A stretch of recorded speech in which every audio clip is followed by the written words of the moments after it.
আমরা যখন একটা গাড়ি কিনি কিংবা হচ্ছে আমার একটা শখের গাড়ি যখন থাকে সবার প্রথমে আসে যে বাইরের যে আউটলুকটা আছে সেই আউটলুকটা ভালো আছে কিনা এই বিষয়টা আমরা সবসময় নজর রাখার চেষ্টা করি যে যেহেতু গাড়িটা বাইরে থেকে বেশি দেখা হয় আর আমরা যারা ভিতরে থাকি ওনারা চিন্তা করি ইনডোরের যে হচ্ছে সিস্টেমটা আছে সেই ইনডোরের সিস্টেমটা হচ্ছে পরিষ্কার পরিচ্ছন্ন সৌন্দর্য আছে কিনা সেটা লক্ষ্য করি। আর সবচেয়ে বেশি আমরা গুরুত্ব দিই হচ্ছে আউটসাইডেরটা।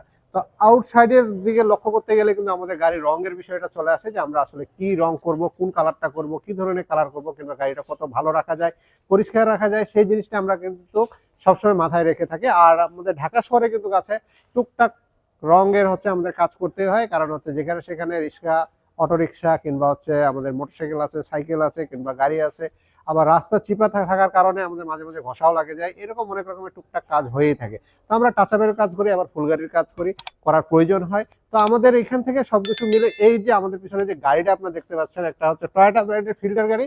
এটা 2004-এর মডেলের একটা গাড়ি। তো এই ফিল্টার গাড়িটা আসলে অনেকেই চিনেন, সবাই জানেন যে এই গাড়িগুলোর হচ্ছে কোয়ালিটি এবং সার্ভিসের দিকে খুবই বেটার বলে মনে করি আমরা সকলে, যেনারা গাড়ি সম্বন্ধে একটু হলেও আইডিয়া আছে। আর যেনারা আমাদের ভিডিও দেখতেছেন অবশ্যই গাড়ির সম্বন্ধে আইডিয়া আছে বিদায় কিন্তু আপনারা হচ্ছে আমাদের ভিডিওগুলো দেখেন আপনারা এবং হচ্ছে ইনফরমেশন নেওয়ার চেষ্টা করেন।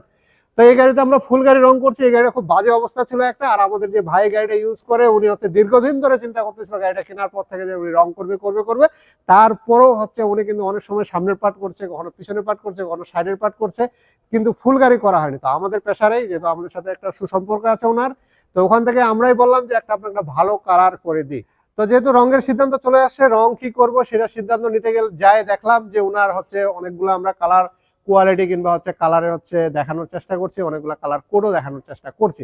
তো ওনাকে আমরা দেখালাম একটা ল্যাম্বরগিনি হচ্ছে কালার। তো এখানে ল্যাম্বরগিনি হচ্ছে একটা রঙের নাম দিয়েছে, গ্রিক দেবীর নামে হচ্ছে একটা রং, সেই রংটার নাম হচ্ছে হেরা। তো হেরা থেকে আসছে হেরা ব্লু। তো হেরা ব্লু হচ্ছে আমরা এই গাড়িতে কালার করছি। আর এটা হচ্ছে ল্যাম্বরগিনি যে ব্র্যান্ডের হচ্ছে গাড়ি আছে সেই গাড়ি থেকে আমরা এই কালারটাকে চুজ করা হয়েছে।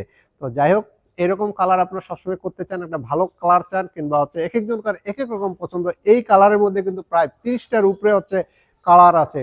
কোনোটা হালকা রোদ্রে গেলে ব্লু লাগে, কোনোটা হালকা ছায়ায় গেলে কালো লাগে। যেরকম এটা যদি আপনি ছায়ার মধ্যে যান তাহলে পাবেন হচ্ছে কালো, আবার যদি লাইটের মধ্যে তাহলে পাবেন ব্লু। কারণ আমরা যে সাইডে যাবো, যে সাইডে ছায়া পড়বে, এক একটার হচ্ছে এক এক রকম দেখাবে। ভিডিওটা লং হয়ে যাচ্ছে, করার কিছু নেই, আপনাদেরকে বিস্তারিত জানাইতে হবে, জানানোটাই আমাদের কাজ, তাছাড়া কিন্তু কোনো কাজ নাই। আর আপনার কাজ করতে আসলে আমাদের টেকনিশিয়ানরা কাজ করে, আর আমি এরকম বক বক আপনাদের সামনে করতেই থাকি। আমরা বক বক করবো, আপনারা শুনবেন, এটাই স্বাভাবিক। আর সেই সাথে আমরা তো ইনফরমেশন দেওয়ার চেষ্টা করবো। পুরো গাড়িটাকে আমরা ঘুরাই দেখাবো, ঘুরাই দেখানোর পরে যদি আপনাদের মনে হয় যে আপনার গাড়িটাকে আপনি রং করবেন কিংবা রং করার প্রয়োজন আছে, তাহলে এই গাড়িটাকে দেখলে কিন্তু আপনারা বুঝতে পারবেন একটা এত পুরানা মডেলের গাড়ি, একটা 20 বছর পিছনের গাড়িকে যদি আপনারা সরাসরি আসে দেখেন যে এই গাড়িটা মনে হচ্ছে মাত্র শোরুম থেকে গাড়িটাকে নামানো হলো, সেইভাবে আমরা হচ্ছে কাজটা করার চেষ্টা করছি এবং কাজটা আমরা করে দিছি। আর যদি আমরা রিমের দিকে তাকাইতে যাই তাহলে কিন্তু আমাদের একটু মনটা খারাপ হয়ে যাবে, সেটাও কিন্তু আপনাদেরকে আমরা দেখাবো। আমরা একটু সম্পূর্ণ গাড়িটাকে আপনাদেরকে দেখাইনি। তো মোটামুটি আমরা সম্পূর্ণ গাড়িটা দেখালাম, পুরো গাড়িটা রং করছে, একটা অস্থির কালার হয়েছে, সবকিছু আমরা চেঞ্জ করছি এই গাড়িতে। একেবারে যদি আমরা হিসাব করি, এখানে যে আপনারা রেন শিটটা দেখছেন সেই রেন শিটটাও কিন্তু আমরা চেঞ্জ করে ফেলছি থেকে শুরু করে এই গাড়ি কিন্তু আরো কিছু মডিফিকেশনে কাজ করা হয়েছে, সেগুলো আপনাদেরকে দেখাবো। তার আগে দেখা দেবো একটা গাড়ির হচ্ছে উজ্জ্বলতা কিংবা সৌন্দর্য ফুটে বসে রিমের উপরে। এত সুন্দর রং করার পর কিন্তু গাড়িটা একটুকু ফুটে নাই, কারণ হচ্ছে ওনার যে গাড়ির রিমটা আছে রিমটা এখনো চেঞ্জ করা হয় নাই। ওনাকে আমরা রিকোয়েস্ট করলাম, উনি এত টাকা খরচ করতে কোনো সমস্যা নাই, কিন্তু রিমটা চেঞ্জ করার সময় খুব গায়ে লাগতেছে। তারপর আমাদের খোঁচাখুচিতে উনি হচ্ছে রিমটা চেঞ্জ করবে, কিন্তু তারপরে উনি হচ্ছে রিমটা এখনো সিদ্ধান্ত নিতে পারে না যে আসলে কোন রিম উনি লাগাবে। তো আশা করি এটা 2-1 দিনের মধ্যে রিং লাগাই ফেলবো। আরেকটা আমরা নেক্সট ভিডিও দিব, রিং লাগানোর পরে আমরা আউটডোর ভিডিওতে যাব, সেখানে আপনাদের সম্পূর্ণ দেখানোর চেষ্টা করব। তো যেহেতু এত কথাই বলছি, তো আরেকটু বিষয় না বললে নয়, এই গাড়িতে কিন্তু আমরা আরেকটা কাজ করছি। আমরা যদি ভিতরে চলে যাই, একেবারে ভিতরে গাড়ি স্টার্ট করার সাথে সাথেই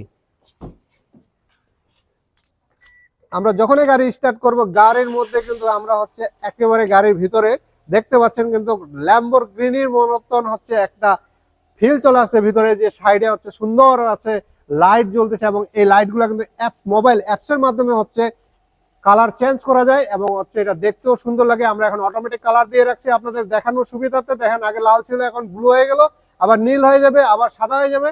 তার হচ্ছে এক এক সময় এক একটা কালার হইতেই থাকবে। তো এরকম যারা চিন্তা করতেছেন যে দরজার মধ্যে এরকম লাইট লাগানোর চিন্তা ভাবনা আছে কিংবা ভিতরে লুকটা হচ্ছে চেঞ্জ করতে চান, ওনাদের জন্য মনে হয় আমরা একটা সুন্দর বাজেটের মধ্যে হচ্ছে কমপ্লিট করে দিতে পারবো। তো যেটা আমরা বলতেছিলাম যে এটা গাড়িতে আরেকটা মোটিভেশন করা হয়েছে, এই গাড়ি লক আনলক করলে অটোমেটিক যে গ্লাসটা আছে গ্লাসটা কিন্তু বন্ধ হয়ে যায়। আপনাদের যদি এরকম শখ হয় যে আমরা একটা গাড়ি হচ্ছে আমরা কিনবো এবং হচ্ছে আমার একটা গাড়ি আছে, সেই গাড়িটা হচ্ছে এখন যে বর্তমানে আপডেট মডেলগুলো আছে, যখন আমরা লক আর আনলক করি গ্লাসটা দেখবেন এখন আনলক আছে, যখনই আমরা এটা লক করবো সাথে সাথে কিন্তু গ্লাসটা ভাঙে যাবে। দেখতে পাচ্ছেন একটা 2004-এর মডেলের গাড়ি, কিন্তু এখন এগুলো কিন্তু লেটেস্ট মডেলে প্রত্যেকটা দেখাচ্ছে, দেখতে পাচ্ছেন। আবার যখন আমি লক খুলে দেবো দেখেন অটোমেটিক কিন্তু গ্লাসটা খুলে যাচ্ছে, আপনার হচ্ছে সুইচ চাপে কোনো লক আনলক করার কোনো প্রয়োজন হচ্ছে না। তো এরকমের যদি কাজগুলো করার প্রয়োজন হয় আপনার স্পিড অটোকে চুজ করতে পারেন। আমরা আপনাদেরকে সব রকমের কাজ দেওয়ার চেষ্টা করি এবং সব সার্ভিস দেওয়ার চেষ্টা করি, A to Z সার্ভিস। এক হসপিটালের মধ্যে ঢুকবেন, সম্পূর্ণ কাজ করে আপনারা আপনার গাড়িটাকে বের করে নিয়ে যাবেন। ভালো থাকবেন, আমাদের জন্য দোয়া করবেন। ধন্যবাদ।